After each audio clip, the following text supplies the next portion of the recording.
नमस्कार, आप सभी के साथ मैं हूं प्रतिमा मिश्रा। आप देख रहे हैं आड़ी, क्योंकि हमें है देश की पड़ी। देश सन है 13 दिसंबर की उस घटना से जिसमें कुछ लोग संसद की सुरक्षा भेद कर भीतर घुस आए, हंगामा करने लगे, नारेबाजी करने लगे, संसद के अंदर स्मोक बम का इस्तेमाल किया, विजिटर गैलरी में कूदकर अराजकता फैलाई।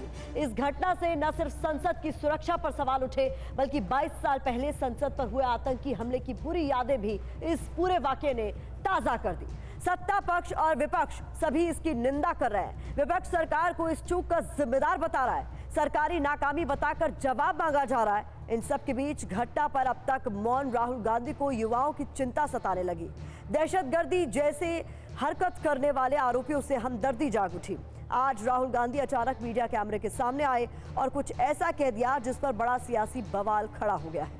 राहुल ने कहा कि जिन लोगों ने संसद की सुरक्षा में सेंध लगाई, उनका तरीका जरूर गलत था, मगर ऐसा करने पर मजबूर हुए क्योंकि वो बेरोजगार हैं। अब राहुल के इस बयान का तो यही मतलब निकलता है कि बेरोजगारों के गुनाह माफ करने पड़ेंगे। सबसे पहले सुनिए राहुल गांधी ने कहा क्या था। सुरक्षा ब्रीच पर आपकी क्या प्रतिक्रिया? सुरक्षा ब्रीच हुई है, हाँ, वो है, बट क्यों हुई? जो देश में सबसे बड़ा मुद्दा है, बेरोजगारी का मुद्दा, जो पूरे देश में उबल रहा है, मोदी जी की पॉलिसीज के कारण हिंदुस्तान के युवाओं को रोजगार नहीं मिल रहा। तो ब्रीच जरूर हुई है, बट इसके पीछे कारण बेरोजगारी है और महंगाई है। तो आपने सुना राहुल गांधी का ये बयान। ऐसे में कई तरह के सवाल उठते हैं, और वो सवाल आपके सामने अब हम रखने जा रहे हैं जो राहुल गांधी के इस बयान के बाद उठ खड़े हुए हैं। सवाल नंबर 1, नौकरी के नाम पर आतंक जायज है क्या? ये बहुत बड़ा सवाल। दूसरा सवाल, इस पूरे वाकये के बाद, उनके बयान के बाद, ये युवा हताश है तो संसद में कूदना क्या सही है? तीसरा सवाल इस बीच जो है वो ये कि बेरोजगारी के नाम पर हिंसा करना क्या ठीक है?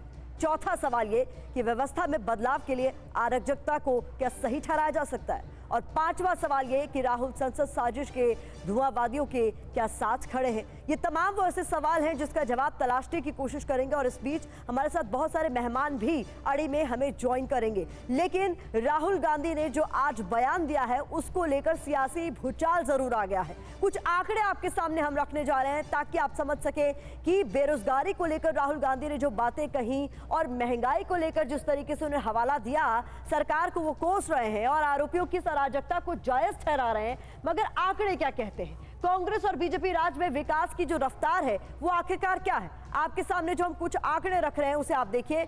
मई 2014 तक देश की कुल जीडीपी 112 लाख करोड़ थी, जो कि 9 साल में 160 लाख करोड़ बढ़कर 272 लाख करोड़ हो गई। मोदी सरकार से पहले प्रति व्यक्ति आय की भी अब आंकड़े आपके सामने हम रख रहे हैं, जो कि 80,000 रुपए थे और अब 1,70,000 रुपए हैं।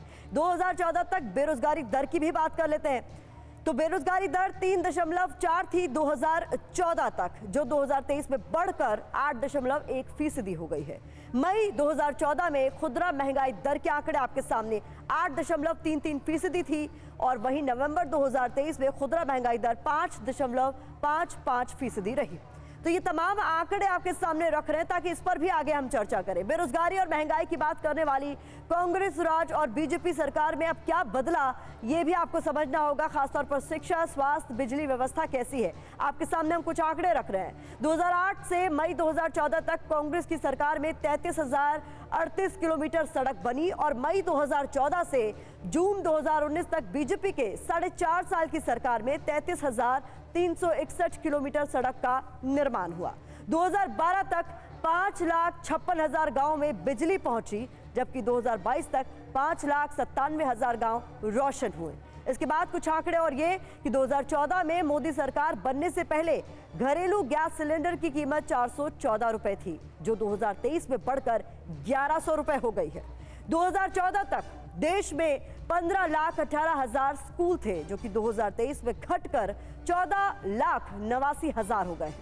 2014 में 723 यूनिवर्सिटीज थी, जो कि 2023 में बढ़कर 1,113 हो गई हैं। अब कुछ और आंकड़े ये कि 2014 में स्वास्थ्य की बात करें तो ये आपके सामने आंकड़े रख रहे 37,300 करोड़ का ये आंकड़ा बजट को लेकर आपके सामने है। और बीजेपी की बात करें 2023 तक तो ये 89 करोड़ 55, ये आपकी 89,155 करोड़ का ये आंकड़ा। और अब डॉक्टर्स की भी बात कर लेते हैं, इनकी संख्या किस तरीके से रही। कांग्रेस राज में 2014 तक 9.38 लाख और बीजेपी में 2023 तक 13 लाख से कुछ ज्यादा। तो ये आंकड़े आपके सामने हम रख रहे हैं ताकि आप समझ सके कि तस्वीर कितनी बदली है। इस बीच हमारे साथ खास मेहमान जुड़ने लगे हैं। शहजाद पूनावाला, प्रवक्ता बीजेपी के, हमें ज्वाइन कर चुके हैं। इसके अलावा विवेक श्रीवास्तव, लेफ्ट के नेता, वो भी हमें ज्वाइन कर चुके हैं। आप दोनों का ही मैं एक एक कर रुख करूंगी, लेकिन सबसे पहले शहजाद आपका रिएक्शन चाहूंगी। राहुल गांधी ने बहुत बड़ी बात कह दी है, संसद में जो सुरक्षा में सेंध लगी है उसको लेकर उन्होंने सीधे तौर पर कहा है कि इसके लिए तो बेरोजगारी जिम्मेदार है। मुझे लगता है शहजाद आपको आवाज मिल रही है क्या हमारी?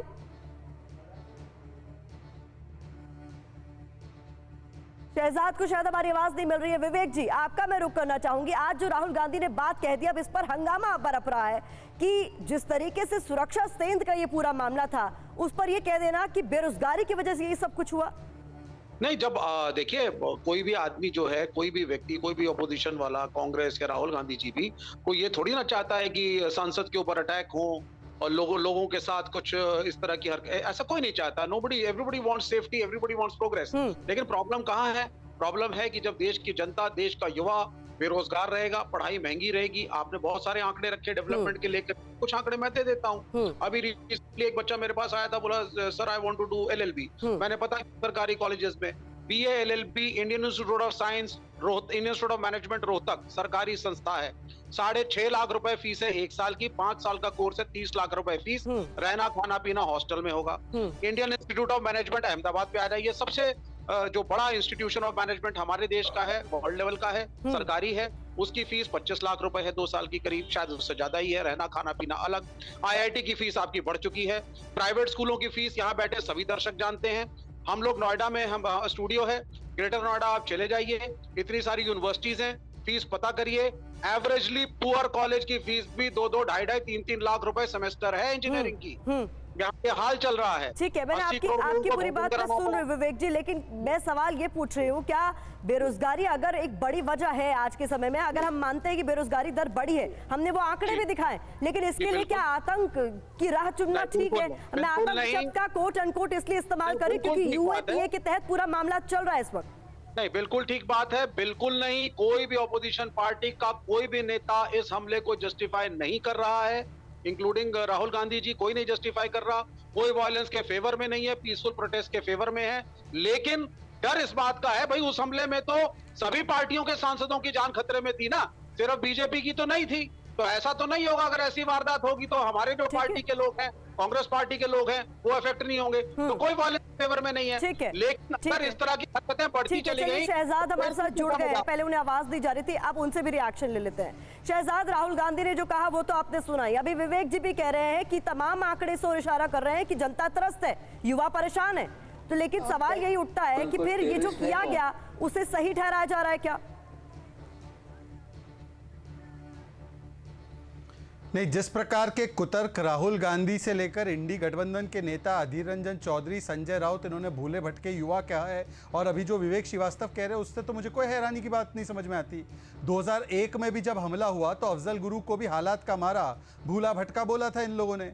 अफजल हम शर्मिंदा है, तेरे कातिल जिंदा है तक ये कह गए थे जब सुप्रीम कोर्ट ने उसको फांसी की सजा सुनाई थी और प्रणब मुखर्जी ने मुकर्रर की थी। और आज जब 22 साल बाद इस प्रकार की घटनाक्रम हुई है तो फिर से एक सुरक्षा कवच बनने का काम किया जा रहा है। ये इसलिए है क्योंकि कांग्रेस और उग्रवादी वामपंथी जैसे ही इन हमलावरों के तार जुड़ते नजर आ रहे हैं। चाहे नीलम आजाद हो, उसका वीडियो सामने आए, कांग्रेस के लिए वोट मांग रही है, वो सुदेश गोयत के साथ दिखाई देती है जो कांग्रेस की नेता है। फिर ललित झा का किस प्रकार का रिश्ता है राजेश शुक्ला नाम के कांग्रेस के कार्यकर्ता के साथ, और उसकी तस्वीर दिखाई दी है कांग्रेस ऑफिस से। तो जैसे ही ये तार जुड़ते जा रहे हैं तो आतंक को और उग्रवादियों को सुरक्षा कवच देना ये तो इनकी पुरानी आदत है। पूछिए ना, 26/11 के आतंक को किसने कहा था ये हिंदुओं की साजिश है? किसने कहा था कि ये याकूब मेमन हालात का मारा है? अफजल गुरु हो। तो मुझे लगता है ये उनकी प्रवृत्ति रही है। परंतु ये अगर तर्क है तो मैं पूछना चाहता हूं, 74 में 3 बार 1 वर्ष में सुरक्षा में सेंध लगी थी पार्लियामेंट की, पिस्तौल तक ले गए थे, बम ले गए थे 84 में, 94 में, 2004 से 14 के बीच में, तो क्या ये बेरोजगारी की वजह से था? मतलब कि आतंक को जस्टिफाई करने का कृत्य भी आज किया जा रहा है। और एक बात प्रतिमा जी, क्योंकि आपने बहुत अच्छे ग्राफिक्स आपकी टीम ने बनाकर प्रस्तुत किए, 1974 में 3 बार जब सुरक्षा में सेंध लगी तब 34% बेरोजगारी दर था। How much? 34% इन्फ्लेशन दर था, सॉरी इन्फ्लेशन दर 34.7% था। मैं इस प्रकार के कुतर्कों को हालांकि मैं हवा नहीं देना चाहता, परंतु राहुल गांधी ने अपनी दादी और अपने पिताजी और अपनी माताजी के द्वारा संचालित सरकार का ही पर्दाफाश किया है। देखिए विवेक जी, यहाँ कुल मिलाकर अगर आंकड़े आप पेश करेंगे, आंकड़े वो भी पेश करेंगे, लेकिन सवाल यहाँ पर ये हो रहा है कि जो कृत्य संसद के भीतर हुआ उसे क्यों जस्टिफाई किया जा रहा है? बेरोजगारी शब्द का इस्तेमाल करके उसे जस्टिफाई तो किया जा रहा है। इसलिए क्योंकि इस हमले में जो अक्यूज्ड हैं उनमें से कोई भी किसी ऑर्गेनाइज्ड टेरर ग्रुप के साथ नहीं है, कोई अलगाववादी अभी तो नहीं इसकी है, जांच चल रही है। जांच चल रही है ना। तो इसका मतलब ये हुआ कि ये फ्रिंज के भटके हुए नवयुवक थे जिन्होंने गलत काम किया, जो कि अनकॉन्स्टिट्यूशनल काम था, नहीं करना चाहिए था। वायलेंस अगेंस्ट द पार्लियामेंट नहीं करना चाहिए था। लेकिन ये क्या संकेत दे रहा है? ये संकेत दे रहा है कि देश के अंदर इस तरह के लोगों की संख्या बहुत हो सकती है। आपने तो हिंदू मुसलमान मंदिर मस्जिद मथुरा काशी पे अब आप उतर आए हैं वोट लेने के लिए, उसके अलावा आपको कुछ आता ही नहीं है साहब। आप डेवलपमेंट की बात नहीं करते। मैं आपको बताता हूं, मैं ट्रेड यूनियनिस्ट भी हूं और यहाँ पे दिल्ली के अंदर बहुत सी ट्रेड यूनियंस हैं जिनका मैं संचालन भी करता हूं। यकीन मानिए, भवाना, नरेला, उत्तरी ओखला, आप कहीं चले जाइए, वजीरपुर इंडस्ट्रियल एरिया चले जाइए दिल्ली में, 70% तो वो बैंक्वेट हॉल बन चुके हैं, होटल बन चुके हैं, इंडस्ट्रियल एरियाज। 70% जो मिड साइज कंपनियां हैं वो सारी बंद हैं। 20-25% लोग ही चला पा रहे हैं। तो जो प्रॉब्लम होती है वो middle class, lower middle class और लोअर क्लास की होती है। अपर क्लास को कभी प्रॉब्लम नहीं होती। तो यहाँ पे बेरोजगारी है, ट्रेडर्स के काम ढंग से नहीं चल रहे हैं, महंगाई डेफिनेटली है, हम उसे माने हम उसे ना माने, रियल एस्टेट के प्राइसेस स्काई रॉकेट कर रहे हैं। एक आम आदमी अगर दिल्ली शहर में रोटी कमाने आता है, घर बनाना मुश्किल। आपने अपनी बात कही। अब इस बीच प्रोफेसर संगीत कुमार रागी ने भी हमें ज्वाइन कर लिया, राजनीतिक विश्लेषक हैं। रागी साहब, अगर आपने पूरी बात सुनी है, कुल मिलाकर, हाँ एक मिनट, शहजाद जी, शहजाद जी बोले। एक टिप्पणी, क्योंकि उन्होंने कहा, संगीत जी से माफ़ी चाहता हूं, उन्होंने कहा कि इन लोगों का कोई भी ऐसे संगठन से ताल्लुकात नहीं है, इसलिए इनको युवा, भटके हुए युवा समझ सकते हैं। ऑन रिकॉर्ड आरजेडी ने, लालू प्रसाद यादव और समाजवादी पार्टी ने सिमी का बचाव किया जब सिमी पर प्रतिबंध आया और कहा कि ये भटके हुए युवा है। और दूसरी बात, ये तस्वीर है, ये उद्धव सेना के नेता की तस्वीर है, ये उद्धव नेता के सेना की तस्वीर है सलीम शेख के साथ। सलीम शेख 1993 मुंबई ब्लास्ट में कन्विक्टेड है। ये अभी की तस्वीर है। अब बताइए, हर जगह 2001 से लेकर 2023 तक हर आतंकी घटना को संरक्षण देने का काम इनके गठबंधन ने किया है। ये लॉजिकल लॉजिक है।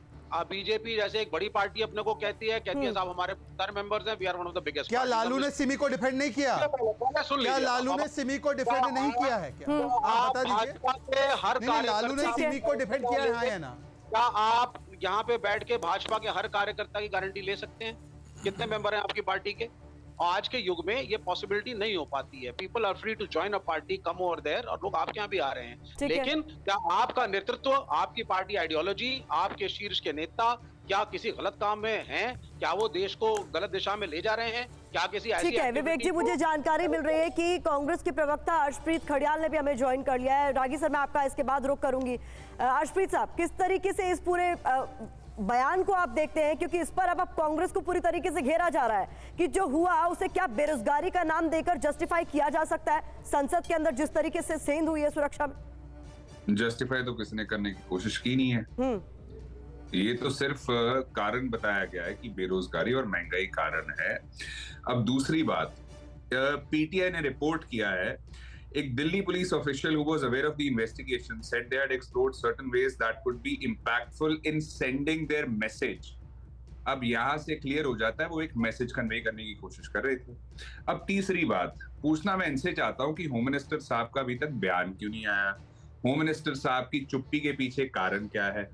फिर मैं इनसे पूछना चाहता हूं, भारतीय जनता पार्टी के जिस एमपी ने एंडोर्स किया ये इंडिविजुअल को, जिसकी वजह से पास बन पाया, वो अंदर घुस पाए, इंट्रूजन हुई, सिक्योरिटी ब्रीच हुई, देश के लोकतंत्र पे हमला हुआ। देश हमारा टेम्पल ऑफ डेमोक्रेसी है पार्लियामेंट, सबसे सिक्योर जगह है पार्लियामेंट। जहां पे ये हुआ तो देश और देश के लोग ये सोच रहे हैं अगर हमारे एमपी सेफ नहीं पार्लियामेंट में सबसे सेफ जगह पे हिंदुस्तान में, तो हम कैसे सेफ हैं। मैं शहजाद जी से पूछना चाहूंगा कि एक इंक्वायरी कब तक हो जाएगी बता दीजिएगा, एमपी अरेस्ट कब तक हो जाएगा बता दीजिएगा, एमपी पे एफआईआर कब तक हो जाएगी बता दीजिएगा, मेंबरशिप कैंसिल कब तक हो जाएगी ये बता दीजिएगा। अर्शप्रीत जी, जब आपके तमाम सवाल बेरोजगारी से ही जुड़े हुए हैं, क्योंकि आपका मानना है कि कहीं ना कहीं वही एक बड़ा कारण था जो युवाओं ने किया, जो अभी आरोपी हैं फिलहाल, तो ऐसे में तो जवाब इन तमाम सवालों का आप लोगों को वित्त मंत्री से लेना चाहिए। बताता हूँ। एक तो अब बीजेपी एमपी ने एंडोर्स किया है। अब आप देखिए जो रूल्स और गाइडलाइंस है ना पार्लियामेंट के, वो बड़ा क्लियरली बताते हैं, या तो आपके जो पर्सनली नोन है आप उनको रेकमेंड कर सकते हैं, एक एमपी रेकमेंड कर सकते हैं कि इनका पास बनाया जाए, या फिर जो आपके पर्सनली नोन है उनके कोई जानकार हो। अब ये कारण है कि नहीं है, ये बीजेपी एमपी से बढ़िया कौन कंफर्म कर सकता है, क्योंकि उन्होंने तो पास एंडोर्स किया उनका, उन्होंने तो कहा कि इनका पास बनाओ। अब ये अगर ऑपोजिशन मेंबर ने एंडोर्स किया होता है इस इंडिविजुअल को तो बवाल हो जाना था साहब। भारतीय जनता पार्टी के प्रवक्ता आ ही नहीं रहे थे डिबेट में, डिबेट से भाग रहे थे, पता नहीं क्या हुआ। और चर्चा की, देखिए जिसके खिलाफ कार्रवाई होनी चाहिए थी बीजेपी एमपी के खिलाफ वो हुई नहीं। जो ऑपोजिशन के एमपीज डिमांड करे थे एक्शन, चर्चा पार्लियामेंट में होनी चाहिए, उनको सस्पेंड कर दिया, उन पे कार्रवाई कर दी। ये sad state of affairs Bharatiya Janata party के। भारतीय जनता पार्टी आपने जो कहा उस पर शहजाद का जवाब ले लेते। शहजाद, देखिए सीधा सीधा आरोप है प्रताप सिन्हा के नाम पर विजिटर पास बना और इन लोगों की एंट्री हुई अंदर, ये साफ हुआ। इसके बाद सवाल यही पूछ रहा है विपक्ष लगातार कि उन पर कार्रवाई कब, क्योंकि सवाल उठाने वाले विपक्षी सांसदों को निलंबित कर दिया जाता है। देखिए कितनी विरोधाभास है कांग्रेस की बातों में। एक तरफ तो कहते हैं कि ये लोकतंत्र के मंदिर पर हमला है, मतलब ये आतंकित करने वाला हमला है, और दूसरे ही स्वर में वो कहते हैं कि बेरोजगारी की वजह से हुआ। मतलब लोकतंत्र के मंदिर पर यदि आपको लगे कि आप बेरोजगार है, वैसे उनमें से एक व्यक्ति 12वीं पास था या 12वीं फेल था, तो उस 12वीं फेल को क्या नौकरी दे देते। एनीवे, उनको लगता है कि अगर कोई 12वीं फेल को नौकरी नहीं मिलती है तो उसको क्या लोकतंत्र के मंदिर पर हमला करना चाहिए। मतलब कि कल कोई कहेगा कि तथाकथित रूप से मुझे इस रूप से लगता है कि डेमोक्रेसी मुझे ये नहीं दे रही है तो मैं जाकर हमला कर दूं, तो ये आतंकवाद का जस्टिफिकेशन नहीं हुआ तो ये क्या हुआ। और कांग्रेस ने तो पहले भी किया है ना, याकूब मेमन से लेकर अफजल गुरु तक, महाराष्ट्र की सरकार में इनके मंत्री ने याकूब मेमन की पैरवी की थी, पर छोड़ देते उस विषय को। अब दूसरा विरोधाभासी स्टेटमेंट देखिए, अभी अर्शदीप कड़ियाल जी ने कहा कि देखिए अभी क्या कब होगी इंक्वायरी, कब होगी एफआईआर, मतलब कि ये इनिशियल स्टेज में है। अब जब इनिशियल स्टेज में है तो क्या होम मिनिस्टर आकर वक्तव्य दे दे? होम मिनिस्टर तब वक्तव्य देंगे जब पूरी फाइनल स्टेज होगी। आपकी तरह नहीं है कि 26/11 हुआ और आपने इनिशियल स्टेज में सुना दिया कि हिंदुओं ने किया है। अब समझौता ब्लास्ट हुआ, आपने इनिशियल स्टेज में समझा दिया कि ये तो हिंदू टेरर है, जबकि पाकिस्तान का इन्वॉल्वमेंट था और आपने विदेश की धरती पर यूनाइटेड नेशंस में यही कहा। यानी आपके मुताबिक कुल मिलाकर आप ये कहना चाह रहे हैं कि पर्टिकुलर चश्मे से देखा जा रहा है हर एक मुद्दे को, हर एक जो किसी भी तरीके का वाकया सामने आता है। रागी साहब, आपका मैं आऊंगी शहजाद आपके पास, रागी जी का चांस अभी तक हो नहीं पाया। रागी जी, मैं आपसे ये सवाल पूछना चाहूंगी, ये जो पूरी मौजूदा घटनाक्रम को आप देख रहे हैं लगातार, क्या लग रहा है आपको इस पूरे मामले में, ये सिरे कहां जुड़ते हुए आपको नजर आ रहे हैं कुल मिलाकर? क्योंकि सब अपने अपने तर्क दे रहे हैं इस पूरे वाकये को लेकर। कोई बेरोजगारी को जिम्मेदार ठहरा रहा है, तो कोई इस पर आतंकी जो एंगल है उसको भी अपने तरीके से देखे जाने का आरोप लगा रहा है। देखिए, बेरोजगारी, महंगाई ये ऐसा मुद्दा नहीं है जो आपको आतंकवादी बनाता है। एक वैचारिक, जिसको हम इम्प्रेग्नेशन ऑफ माइंड कहते हैं, वो आपको आतंकवादी बनाता है, वही आपको नक्सल बनाता है। अभी मेरे मित्र विवेक जी कह रहे थे कि भाई इन लोगों को, इन संगठनों को जानकारी नहीं है। अखिल भारतीय विद्यार्थी परिषद दुनिया का सबसे बड़ा विद्यार्थियों के बीच में संगठन काम करने वाला है। वनवासी कल्याण आश्रम 45,000 गाँव में काम करती है और लाखों उसके सेवा प्रकल्प हैं। सेवा भारती सेवा क्षेत्र में, सेवा बस्तियों में दुनिया का सबसे बड़ा संगठन काम कर रहा है। स्वदेशी जागरण मंच काम करता है। भारतीय मजदूर संघ दुनिया का सबसे बड़ा ट्रेड यूनियन है। और इसके बावजूद भी ये कहते हैं कि ये लोग नहीं जानते हैं, हम ही लोग जानते हैं। जो बंगाल से सिमट करके आज मात्र आसाम, केरला तक फंस गए हैं, जिनका संसद में आज प्रतिनिधित्व नगण्य के बराबर है, वो कहते हैं कि हम जानते हैं। देखिए, इन्हीं बंगाल में, इसी बंगाल में सीपीआई और सीपीएम में CPI-ML यानी कि जो नक्सल मूवमेंट थे, चारू मजूमदार और उनके बाकी सारे कॉमरेडों को न सिर्फ मारा बल्कि वहाँ से खदेड़ करके वो इतनी बुरी दशा कर दी कि अभी आप नक्सलवादियों से पूछेंगे कि उनका सबसे बड़ा दुश्मन कौन है तो CPI वो जो है वो ज्योति बसु को ठहराते हैं और बुद्धदेव भट्टाचार्य को ठहराएंगे, वो भारतीय जनता पार्टी को नहीं ठहराएंगे।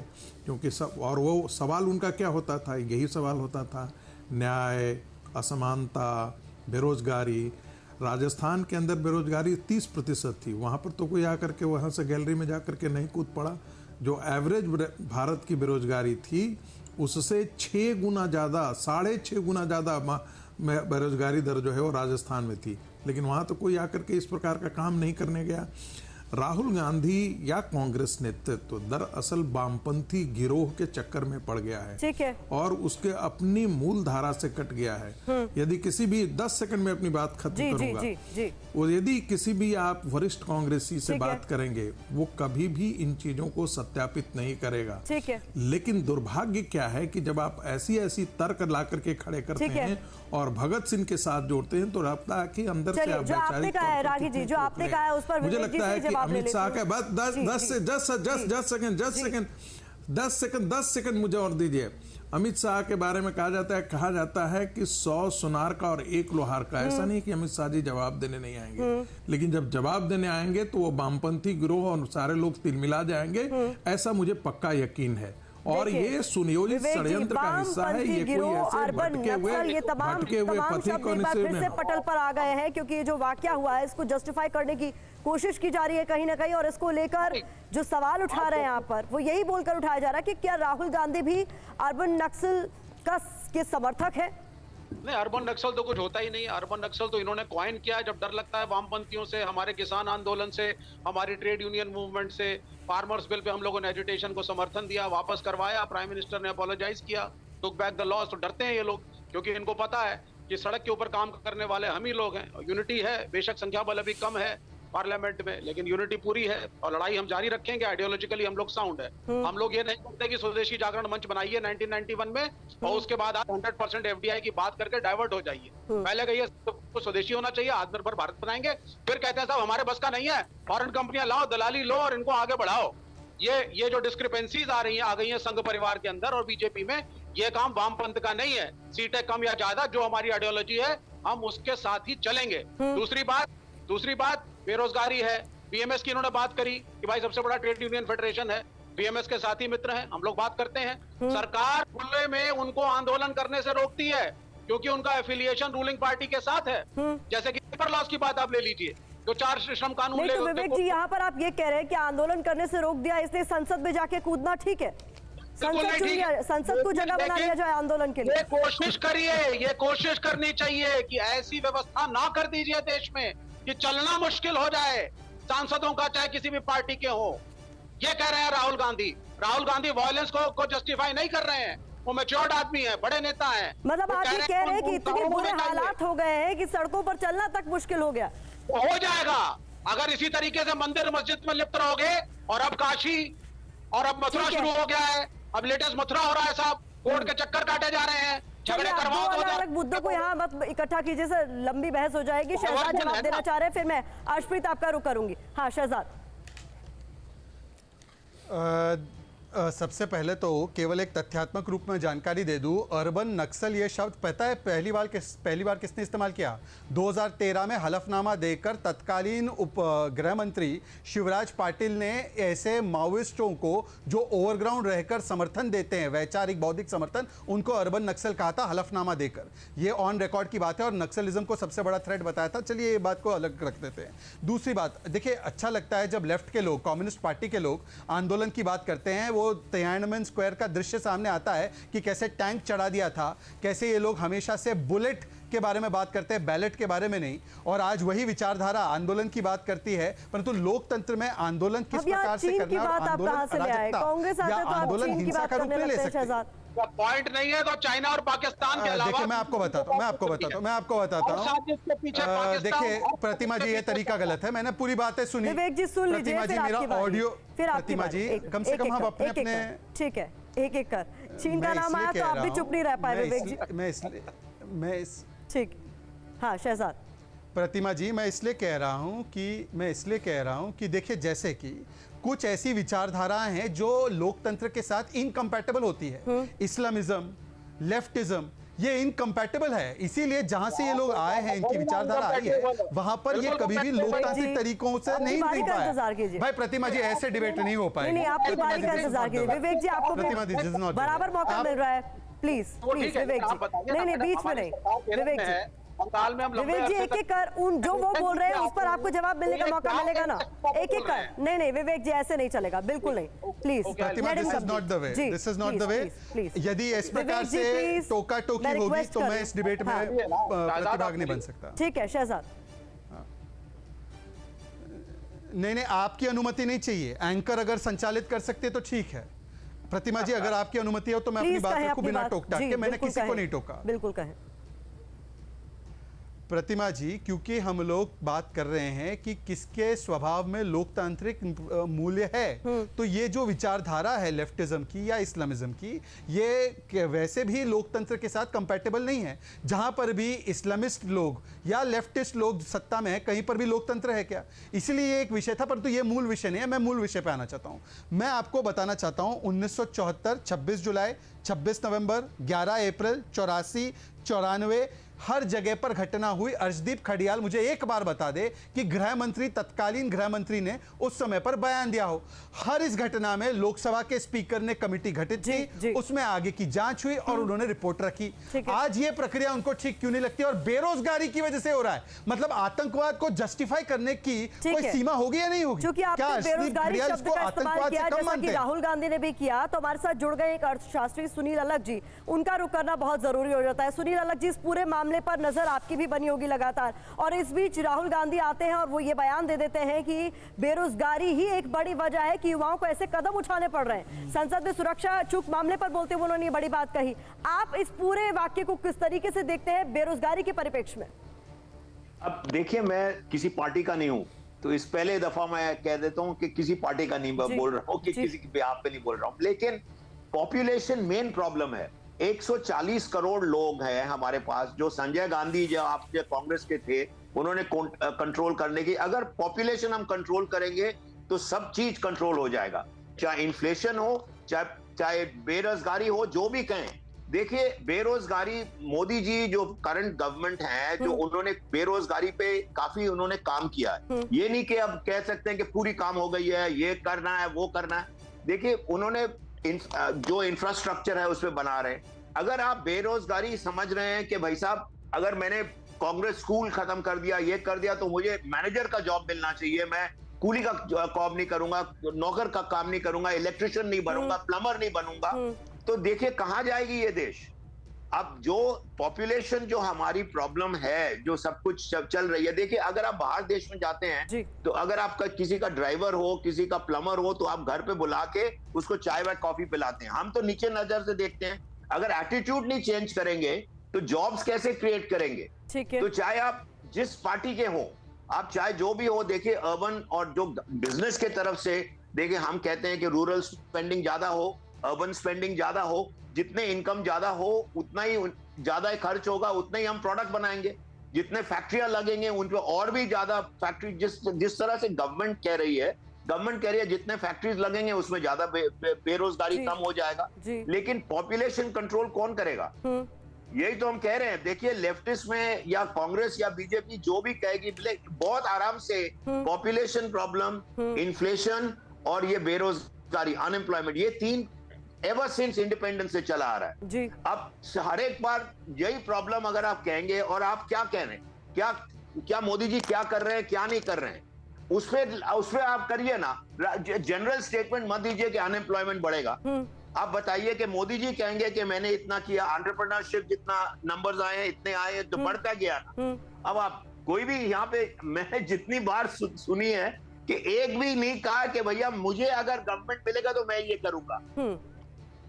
और जो मोदी जी कर रहे हैं वो भी गड़बड़ कर रहे हैं। ठीक है। तो आप कहाँ जाएंगे आप बताइए। आप हमें समस्याएं बहुत है कुल मिलाकर। सुनील अलग जी, आप यही समझाने की कोशिश करो, और उसमें एक पॉपुलेशन बहुत बड़ा फैक्टर है कि आज ऐसी स्थिति बनाई है। लेकिन कुल मिलाकर अर्शप्रीत, सवाल जो सुनील जी ने कहा उससे जुड़ा हुआ मैं आपसे ये पूछ रही हूँ कि क्या जो समस्याएं अभी मौजूदा स्थिति में हैं हमारे सामने, उसका समाधान ढूंढना जरूरी है, या फिर इस तरीके से जो वाकया हुआ है उसको जस्टिफाई करना व्यवस्था दुरुस्त करने के नाम पर?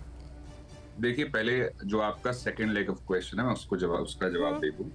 जस्टिफाई किसने नहीं किया है, ये मैं दूसरी दफा क्लैरिफाई कर रहा हूँ। सिर्फ कहा है कि बेरोजगारी और महंगाई इसका कारण है। जस्टिफिकेशन होती है कि ये जस्टिफाइड है जो उन्होंने किया, हमने ये नहीं कहा। ये भारतीय जनता पार्टी की आदत है मिसगाइड करना, मिसलीड करना, और खुद को क्योंकि मिसगाइड करते हैं तो इस वजह से देश के लोगों को मिसगाइड करने की कोशिश करते हैं। और दूसरी बात, जहां तक बात है, आपने कहा समाधान ढूंढना जरूरी है, बिल्कुल सही कहा। समाधान तभी निकलेगा जब एक बहुत जरूरी इंडिविजुअल जो भारतीय जनता पार्टी की एमपी हैं, जिनकी वजह से पास बना, उनको इंटेरोगेट किया जाएगा।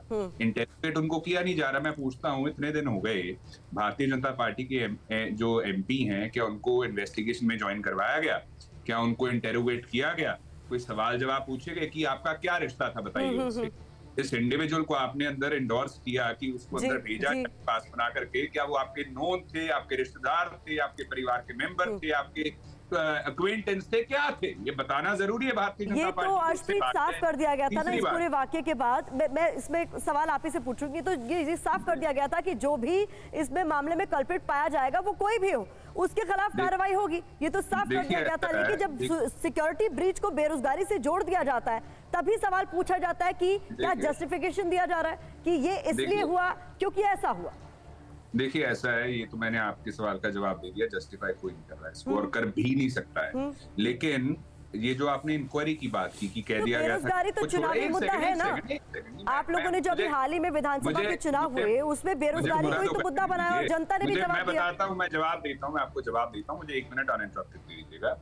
जहां तक बात है होम मिनिस्टर अमित शाह साहब का जो बयान नहीं आना है, उसको शहजाद जी जस्टिफाई करने की कोशिश कर रहे हैं। इन्होंने तो मोदी साहब का मणिपुर पे बोलना 80 दिन के आसपास जब डिले था, उसको भी जस्टिफाई करने की कोशिश की थी कि मणिपुर पे बोले हैं 79 दिनों बाद, 80 दिनों बाद, तो वो भी ठीक है। वो मणिपुर नहीं जा सके, लेकिन राजस्थान जरूर चले गए क्योंकि वहां पे इलेक्शन होने थे, उसको भी भारतीय जनता पार्टी जस्टिफाई करती है। तो इनके लिए होम मिनिस्टर अमित शाह साहब का बयान आना जरूरी नहीं है, जस्टिफाइड है। लेकिन अमित शाह साहब को आगे कहना चाहिए था पार्लियामेंट के फ्लोर ऑफ द हाउस पे, सदन में आगे कहते कि इंक्वायरी होगी, टाइमली मैनर में होगी, हमारे एमपी के खिलाफ होगी, इतने पास इशू किया, और ये भी कहते कि क्योंकि वो भारतीय जनता पार्टी के एमपी हैं, he would not be let off the hook, उनको छोड़ा नहीं जाएगा। एक चीज और मैं इनसे पूछना चाहता हूँ, एक सेकंड, ये जो भारतीय जनता पार्टी के सवालात है, ठीक है, कि भारतीय जनता पार्टी कार्रवाई अपने एमपी पे कब तक करेगी ये बता दे, क्योंकि डिले ऑलरेडी बहुत हो चुका है। और ये आश्वासन होम मिनिस्टर बहस का, लेकिन राहुल गांधी का दिया हुआ बेरोजगारी वाला बयान है अर्शप्रीत जी, इसीलिए ये पूरी बहस इस वक्त इसके इर्द गिर्द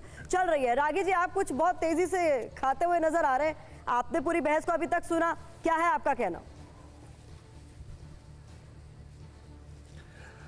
देखिए, मुझे लगता है कि ये बहुत दुखद है कि इसे बेरोजगारी से जोड़ दिया गया है, और यही बात मैं कहना चाहता था कि राहुल गांधी वामपंथी गिरोह में फंस चुके हैं, और यही इसका तकाजा आपको देखना था।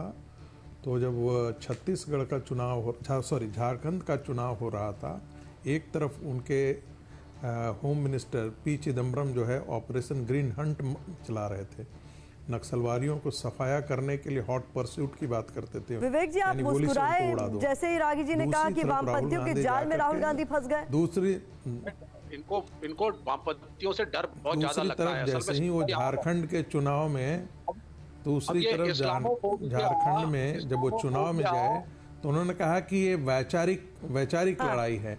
तो ये आप तय कर लीजिए कि आप ऐसी चीजों को कैसे जस्टिफाई करेंगे। कल तो जाकर के कोई टेररिस्ट बनता है तो यही कहता है कि हम संस्था के हमारे खिलाफ अन्याय हुआ है, इसलिए हमने बंदूक और बम हाथ में ले लिया है। ये रास्ता कहाँ तक जाएगा, ये राहुल गांधी को कौन समझाए, कांग्रेस जवाब को दीजिएगा। कौन रागी जी, समझाए इस रागी बात जी, को रागी जी, कि ऐसी चीज रागी जी, आपने अपनी बात कही, हाँ, नहीं ठीक हो है, सकता है। ठीक है, और बाद ठीक में है, मैं पूरा विवेक जी, यकीन पहले है आप, फिर अश्विन। कि आने वाले हाँ। दिनों में यदि विवेक जी, मैं रिस्पॉन्ड करता हूँ। हाँ, दो प्रतिमा जी चीजें- क्या ठीक है। मेरे पास नहीं आएंगे मैं आ क्या? रही हूँ, मैं मैं आ 5-4 रही हूँ, बार मैं आ रही हूँ, बारी के शहजाद आ रही हूँ, आ रही हूँ। 2 बार चली गई ठीक है। अर्शदीप के ओ पास। भैया, तो क्या हो गया? आपने रागी कितना जी कुल लंबा- मिलाकर आप तरीका का पक्ष रख रहे हैं शहजाद शहजाद। जी, आप सबसे ज्यादा बोले हैं। सबसे ज्यादा बोले हैं, पर अब नहीं है, नहीं क्या पर कर आप सकते हैं? फिर से अर्शदीप के पास चली गई तो मुझे कम से नहीं कम नहीं, अवसर अभी तो विवेक दीजिए। जी बोल रहे हैं, विवेक देखिए जी बोल रहे प्रतिमा हैं जी, आप शहजाद। यदि एंकरिंग कर रही हैं तो ठीक नहीं, है, नहीं, वरना आप विवेक शहजाद, जी या प्लीज। अर्शदीप को ही दे दीजिए एंकरिंग करना। नहीं, यहाँ शहजाद, ब्लेम मेरा मेरे ऊपर तो ऑडियो एटलीस्ट आप लोग ठीक कटाक्ष नहीं है, नहीं कर आपका सकते हैं, या कनेक्शन ये मैं ठीक अलाउ नहीं भी है, नहीं इसीलिए करूंगी। मैं आपसे रिक्वेस्ट मैं आपको कर कह रही हूँ शहजाद, जैसा कि मैं रागी जी ने आपको कुछ कहा मैं उसका आपको जवाब विवेक कटाक्ष जी नहीं दे कर रहे रहा हैं। हूँ। विवेक जी दे रहे मैं हैं, आप पे शहजाद सुन लेते कटाक्ष नहीं हैं। कर रहा हूँ। ठीक है, सुन लेते मेरा हैं। फोन लाइन ठीक नहीं है, आपका कनेक्शन खराब है, बीजेपी इसलिए मैं का भी आपसे ठीक रिक्वेस्ट कर रहा हूँ, नहीं एक बार आ जाइए। है। ठीक है शहजाद, अब और मैं आप अगर उसको कह अलग रही हूँ आप तरीके से सुन ले रहे हैं, रहे मैं क्या हैं, कर सकता हूँ? तो यहाँ पर विवेक जी के जवाब के बाद हम आपका रुख करेंगे। फोन लाइन Let ठीक him नहीं say है। what he wants to say। हाँ, I'll speak Vivek ji, only for 10 seconds only। देखिए ऐसा है, रागी साहब जो है लेखक भी हैं, पुस्तकें भी लिखते हैं, और यहाँ शहजाद पूनावाला ने बोला साहब सारे इस्लामिस्ट और सारे जितने लेफ्टिस्ट हैं इन सबकी विचारधारा जो है साहब वो कॉन्स्टिट्यूशन के हिसाब से नहीं है, ये गलत बातें हैं, इस्लामोफोबिया फैलाने की बात है। आप पढ़िए, आप जरूर पढ़िए कि संगीत रागी अपनी पुस्तकों में क्या लिखते हैं, और जिस पर डिस्कशन भी करिए कि कितना इस्लामोफोबिया उसमें फैलता है, क्या वैचारिक डिबेट से करते हैं, और किस तरह से माइनॉरिटीज को नहीं टारगेट नहीं, करते उनका हैं। आरोप तो विवेक जी ये है ना कि आपने उनको दूसरा- प्रभावित कर दिया है, हमने- लेफ्टिस्ट जो है वो फंसा दे रहे हैं राहुल गांधी को।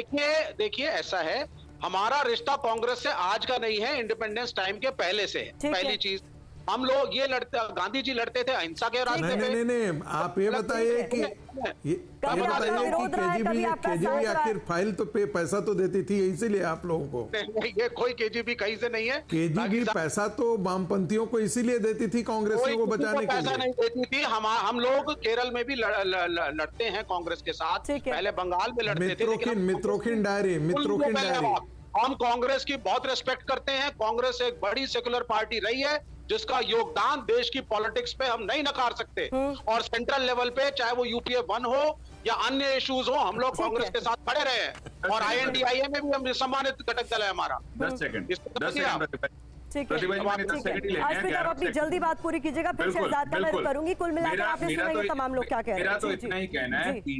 पीटीआई ने रिपोर्ट किया है कि दिल्ली पुलिस के जो एक ऑफिशियल है जिनको इन्वेस्टिगेशन के बारे में पता है, उन्होंने कहा है कि ये इंडिविजुअल जो अंदर घुसा है पार्लियामेंट में एक मैसेज कन्वे करने के रास्ते ढूंढ रहे थे। अब वो रास्ते क्या थे, क्या मैसेज था, भारतीय जनता पार्टी के एमपी जिन्होंने एंडोर्स किया उनसे अर्शप्रीत, बढ़िया मुझे कौन सिर्फ बता इतना सकता है? बताइए अर्शप्रीत, मुझे ठीक है, जिस मैसेज की आप बात कर रहे हैं ना, वो मैसेज आखिरकार क्या था जिसे लेकर ये तमाम लोग वो MP संसद के बताएंगे, भीतर और बाहर MP confirm है, यहाँ deny पर करेगी स्मोक क्रैकर BJP का के। इस्तेमाल कर रहे थे, वो मैसेज ही बता देते हैं। BJP, देखिए मैं बताता बहुत हूँ, जरूरी BJP जानकारी हम साझा MP करेंगे। मैं आ रही हूँ आपके confirm पास, करते हैं। फिर आ रही हूँ, क्योंकि आपने उस मैसेज का जिक्र किया तो वो बताना जरूरी है कि पुलिस की इन्वेस्टिगेशन में क्या हो रहा है इस पूरे मामले में, और राहुल गांधी क्या कह रहे हैं, ये दोनों ही चीजें दर्शकों के सामने रखना बहुत जरूरी है। देखिए, राहुल गांधी ने कहा है कि आरोपी बेरोजगार थे, इसलिए इस तरह से संसद की सुरक्षा में सेंध लगाने को वो मजबूर हुए ताकि अपनी बात देश के सामने वो रख सके। लेकिन अब तक की जो जांच हुई है उससे हुए खुलासों में ये साफ हो गया है कि राहुल गांधी के और जो खुलासा हुआ है बयानों में विरोधाभास है। जैसे पुलिस जांच के मुताबिक आरोपियों का मकसद था पहचान बनाने की चाहत, अराजकता, नीतियों को लेकर असंतोष, लोकप्रिय होकर युवाओं का चेहरा बनना और सांसदों में दहशत पैदा करना। तो वहीं राहुल कहते हैं कि बेरोजगारी, महंगाई, हताशा और हुकूमत के खिलाफ ये नाराजगी है जिसकी वजह से यह सब कुछ हुआ। शहजाद,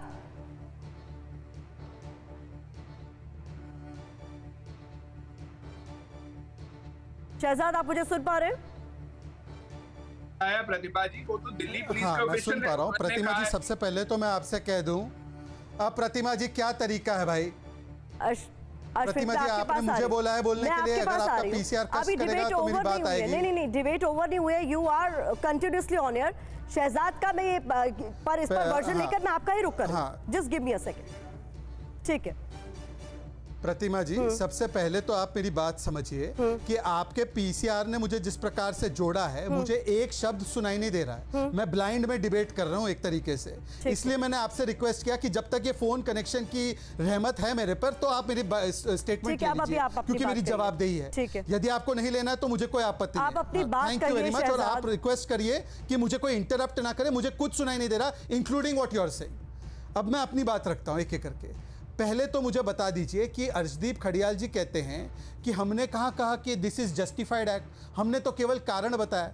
मान्यवर जब आतंकी हमला करता है ना, तो वो भी बताता है कि ये जस्टिफाइड नहीं है। वो बोलता है कि देखिए फलाना कम्युनिटी पर बहुत अत्याचार हुआ, इसलिए हमने ये आतंकी हमला किया। इसको जस्टिफिकेशन ही कहते हैं, इसी को जायज ठहराना कहते हैं, एक्शन का रिएक्शन है ये कहते हैं। तो इसीलिए ये जायज। भाई प्रतिमा जी, मैं ऐसे डिबेट नहीं कर पाऊंगा। प्रतिमा जी, आप तय कीजिए, मैं अपनी बात रखूं।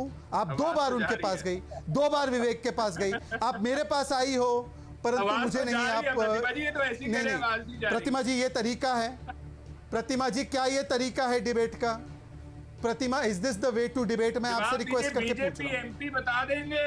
आवाज आ जा रही है, ये फोन कनेक्शन ठीक नहीं है। Pratima, this is not the way. Pratima, ये तरीका नहीं है डिबेट का। आप मुझे अगर डिबेट के लिए मेरा मौका देंगी। क्या चल रहा है भाई? मेरी बोलने की बारी है, आप मुझे सबके साथ भिड़वा रही हैं। मतलब ये अपनी बात पूरी कर ले, उसके बाद आपका मैं रुक कर रही हूँ।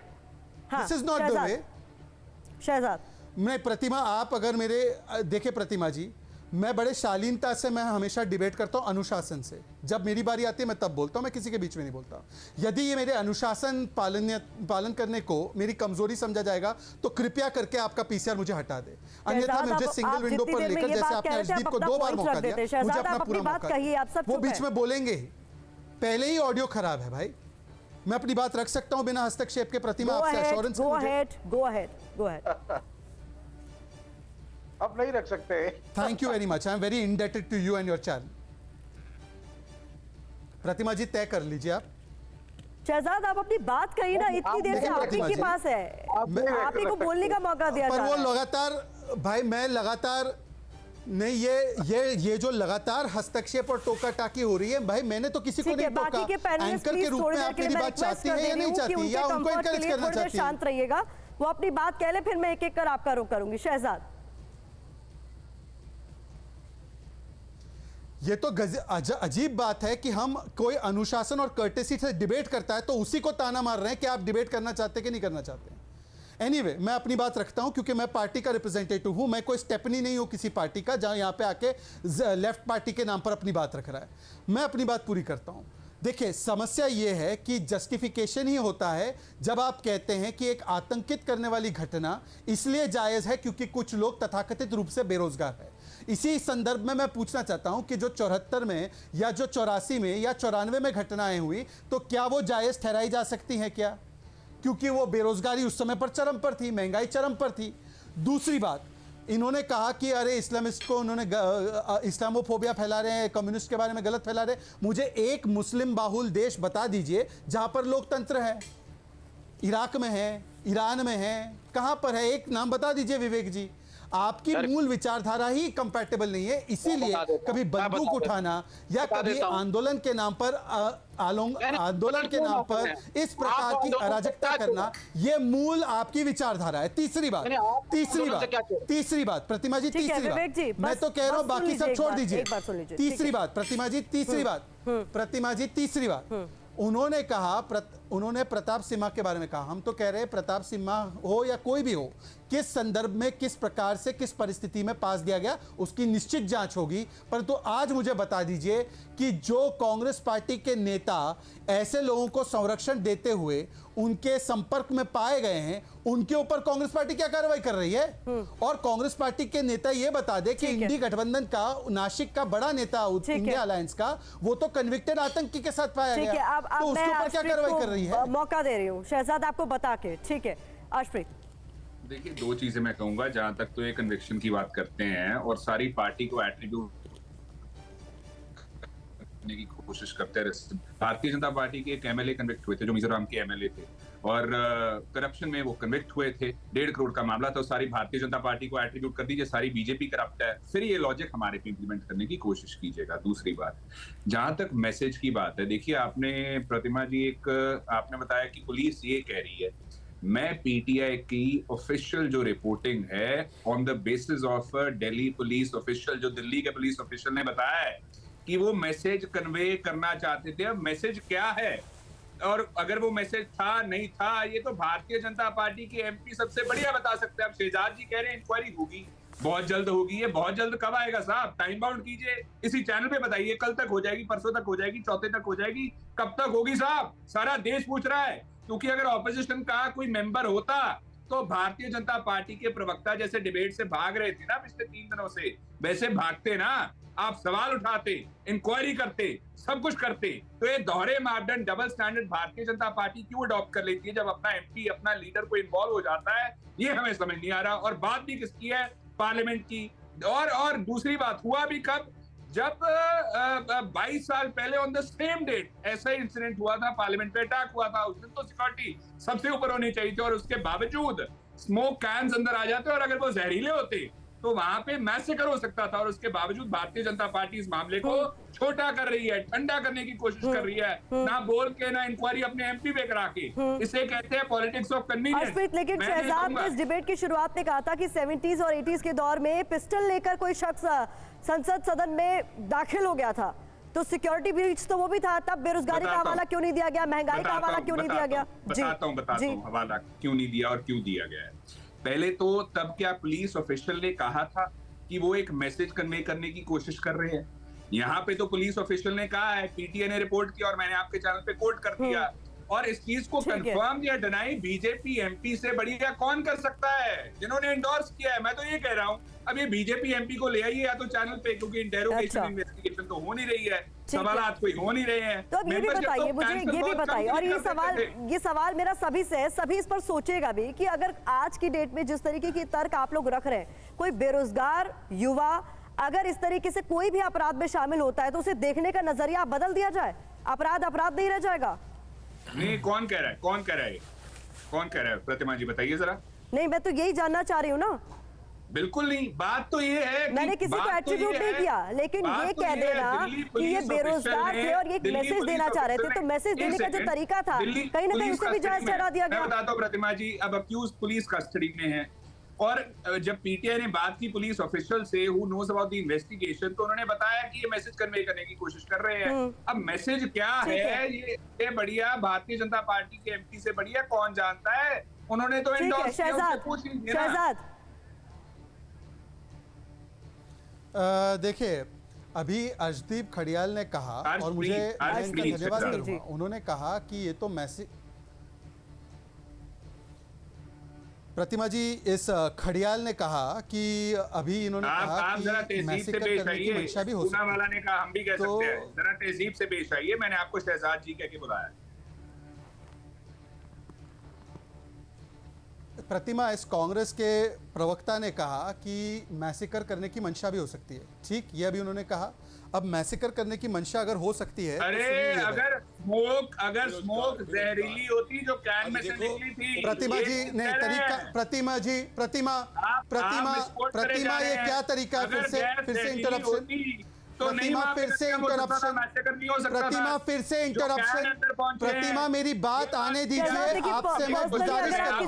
This is not the way Pratima, this is not the way, this is not the वे, पहले आपने उसका नाम गलत दिया इसलिए वो आपको करेक्ट करने लगे। नॉट द वे, पर मुझे अपनी बात तो करने दीजिए। तो आप जिस तरीके से बुलाएंगे फिर वो भी वही तरीका इस्तेमाल करेंगे, कोई फायदा तो नहीं इस बहस का। इंटरप्ट क्यों हो रहा है? आप मेरी भाई इंटरप्ट, हाँ, आप मुझे इंटरप्शन के बिना बुलवा सकते हैं क्या? प्रतिमा, आप लोग अपनी आपसी बहस में उलझे रह गए और इस बीच हमारा वक्त खत्म हो गया। आप तमाम मेहमानों का हमारे साथ अड़ी में जुड़ने के लिए बहुत बहुत धन्यवाद, शुक्रिया। अड़ी में फिलहाल इतना ही, लेकिन संसद में सुरक्षा सेंध का जो मामला है वो अभी भी गरमाया हुआ है। इसको लेकर एजेंसियां लगातार जांच कर रही है। आगे जो भी अपडेट होगा सबसे पहले जानेंगे अपने चैनल TV9 भारत वर्ष पर।